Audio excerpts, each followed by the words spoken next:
No, nothing really came to mind. It was about time to wrap this up.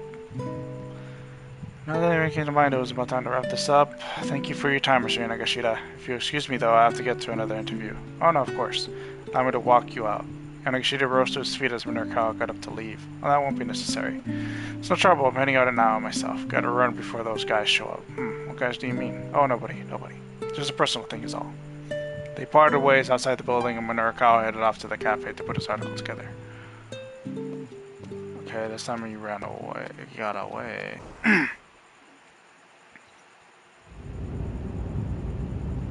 At long last, the traffic began to move again. Almost as soon as it did, however, Stanley had to slam on the brakes. Uh-oh. A frantic-looking man had jumped out in front of the car.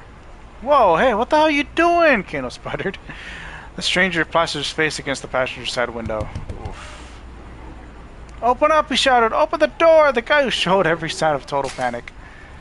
Junichi Yanagashita, something happened just after he parted ways with Minorikawa, and now he's running this way and in quite a panic at that. I mean, I don't need to do Minorikawa. Don't do it, Stanley warned. Kano hesitated. It wasn't like they could just drive off with this fellow clinging to the car. Please, you gotta help me! The man slipped his fingers into the gap in the window, trying to force it further open. Help me! Whoa, hold on, what's your ideal? Help me! Sir, just tell me what... Help me! Look, up ahead, Stanley exclaimed suddenly. Ah, son of a bitch. Kano whipped his head around. There, walking along the sidewalk ahead was Al-Karawan, very much not in custody. What the hell? Kano tried to jump out of the car, but the frantic stranger had gotten his upper body wedged in the window and the door wouldn't open. Stanley's usual steely expression replaced with a look of shock exited on the driver's side and went after Al-Karawan himself. Kano shouted at the man in the window. Get out of the way! Stanley, wait! Alright, get in!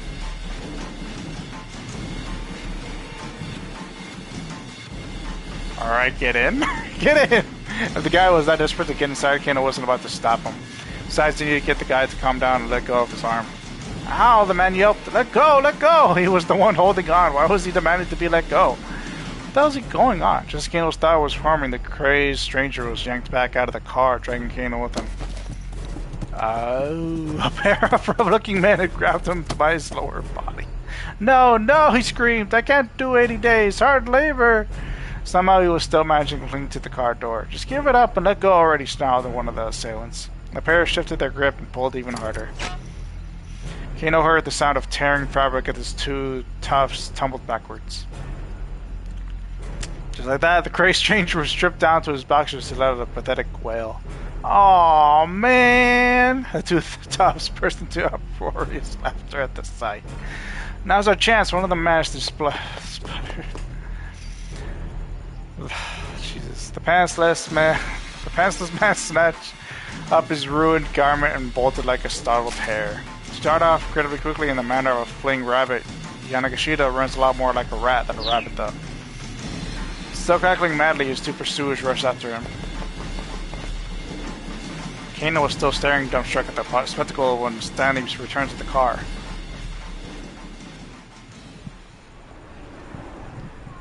No luck, I lost track of him. This doesn't make sense, Kano said, forcing himself to focus on the case. Al-Karawan was taken back to the precinct. What's he doing walking free?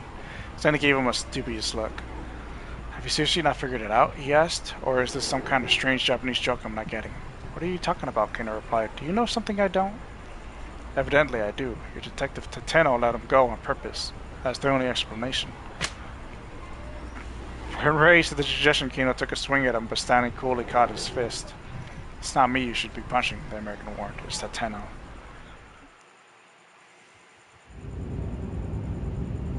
Abashed, Kano radioed up Kuze in the wireless. Sir, did Detective Tateno bring Tariq Al-Karawan into the precinct? It would appear that Detective Tateno has gone rogue, Kuze replied with chagrin. He what? Surely Kano had misheard. We'd received an eyewitness account. Someone saw him allowing the suspect to go free? No, it can't be. We currently do not know Detective Tateno's whereabouts, or just what the hell is going on with him. After Kano ended the call, Stanley let out a low chuckle. Heh, I see. It's like you had a traitor in your midst. Kano grabbed him by the collar. Stanley snorted, what are you trying to pull here? Tell me what you know, Kano snapped. Why did you state the facts? Look, I watched that man risk his life to talk down a would-be arsonist. He's a dyed-in-the-wool detective. You never betray anybody. I see, Stanley murmured. Then he's the real deal. Kano stared in surprise. He expected an argument. Good, he said. I'm glad we're on the same page. Tenno risked his life in order to get people to trust him. He's a dyed-in-the-wool spy, is what he is. Kano didn't have the words. His clenched fist trembling once more, he fumbled for his cell phone again.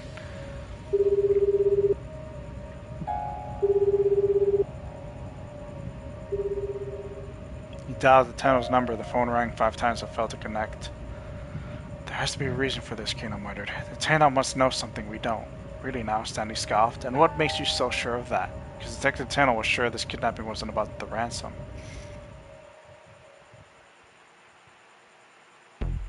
Kano's mind drifted back to 9 o'clock that morning.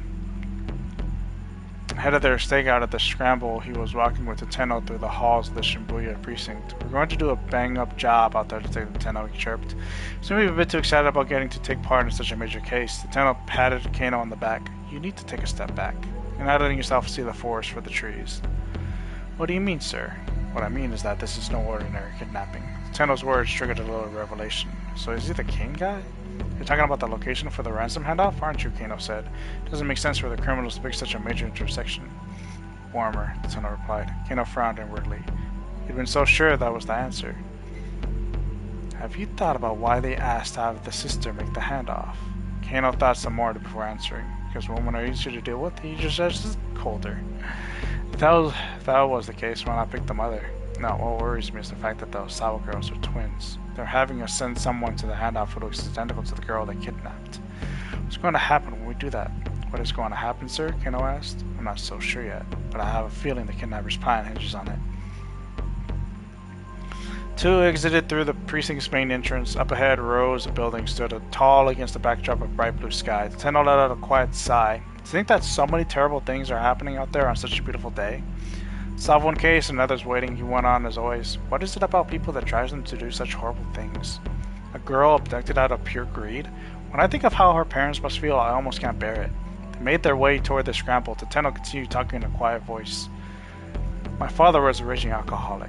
The house was always a complete mess. He was loud, violent, never had any money, always reeked of booze. My mother, she would cry and cry. I was afraid to come home. Every day I stayed out playing as late as I could possibly manage. Kano could hear the pain in Tenno's voice. That life took too much of a toll on my mother. She died when I was still in grade school. My father, he just got worse. I was there with him at the end after he'd wasted away to almost nothing. Not the sort of childhood I ever wished on anybody. Sounds like you really went through a lot. Kano hated himself for uttering such an empty platitude, but he had no idea what else to say. Kano, as old as I am, I still don't really know what it is to be happy. I think that's probably because I've never known what it's like to have a happy family. The Tenno side is so forlorn. The only happiness I know how to protect is other people's happiness. Kano heard in those words the soul of a true detective. I just hope you're ready. Kano did his best to keep his voice as calm and level as he could, lifting up his clenched fist. Because if I find proof that Tenno's innocent, I'm planting this right into your jaw. Stanley just cracked a wry smile. The traffic had finally diminished and they rapidly drew close to the destination. The syndicate's hangout was in Tomigaya to the southwest of Yoyogi Park. The ratty building looked like it might come crashing down any minute. The Black Lodge sign up front looked deliberately ominous. Kato knew the place as a bar frequented by expats from various countries as well as a hotbed of criminal activity. I'll take point, Stanley said. You back me up. He pulled the handgun from his suit pocket. It was a compact cloud. Okay, so this is the same, but different? He pulled the handgun from the suit pocket. It was a compact Glock, model frequently used by the FBI or CIA. Kano drew his own gun and the two cautiously made their way inside. At the end of the hallway was a wooden door. Stanley signaled it with his eyes. Kano gave a tiny nod and Stanley kicked the door in. The stench of blood hit them as soon as they stepped inside. Kano let out a startled gasp. There were nearly a dozen bodies sprawled out across the floor. He recognized them all. They were men who participated in the repeated attache case handoffs. Each appeared to have been stabbed to death. Stanley took a closer look. The blood's not fully dried. These guys weren't killed that long ago. Kano quickly scanned the bar high and low, but there was no sign of a killer in hiding. There was no trace of Marie either. One of the fallen men let out a faint, strained groan. "Hey!" Kano called out. "Stay with us!" He hunched down beside the wounded man. A brief gurgle rose from the man's throat. He was clearly struggling to say something, but his voice was too garbled, too indistinct for Kano to make out any coherent words. Cannon. Okay, that's twice I hear that name. What was that? But there was no more. The dying man went limp and still. Cannon.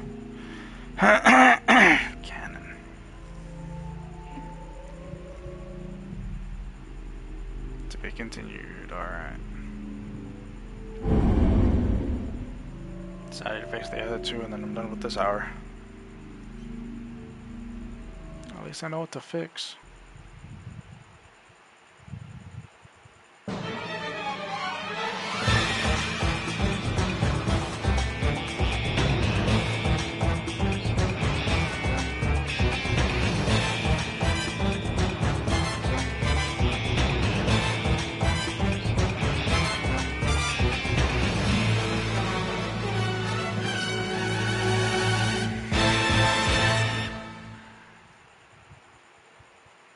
Deadly Preposition.